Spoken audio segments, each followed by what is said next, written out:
కానీ ఇవాళ ఎంత పెద్ద భూ కుంభకోణం అంటే ఇవాళ రేవంత్ రెడ్డి ప్రభుత్వం తెరలేపింది సామాన్యమైన భూ కుంభకోణం కాదు. ఒకటి కాదు, రెండు కాదు. హైదరాబాద్లో చాలా చాలా పెద్ద ఎత్తున మన దగ్గర పారిశ్రామిక వాడలు ఉన్నాయి. ఉదాహరణకి హైదరాబాద్ బొడ్డున అజామాబాద్ ఇండస్ట్రియల్ ఏరియా ఉంటుంది, పక్కనే బాలానగర్, కుకట్పల్లి, జీడిమెట్ల, నాచారం, మల్లాపూర్, ఇంకా చాలా ఉన్నాయి. చుట్టూ పారిశ్రామిక వాడలు హైదరాబాద్ లోపల బోలెడు ఉన్నాయి. ఎక్కడ కూడా ఇవాళ మార్కెట్లో మీరు చూసినట్టయితే అక్కడ ఎకరం 40-50 కోట్లకు ఎక్కడ ఉండదు. గజాల లెక్కనే ఉంది, ఎకరం లెక్క కూడా లేదు. గజాల చొప్పున 2 లక్షలు, లక్షన్నర గజానికి ఈ స్థాయిలోనే ఉంటుంది.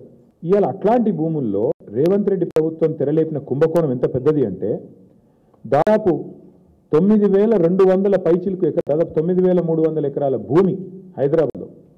అంటే మీరు సగటున 40 కోట్లు వేసుకున్న ఎకరానికి దగ్గర 4 లక్షల కోట్లు, దగ్గర అంటే 3.5 లక్షల కోట్ల నుంచి 4 లక్షల కోట్ల మధ్య మార్కెట్ వాల్యూ ప్రకారం.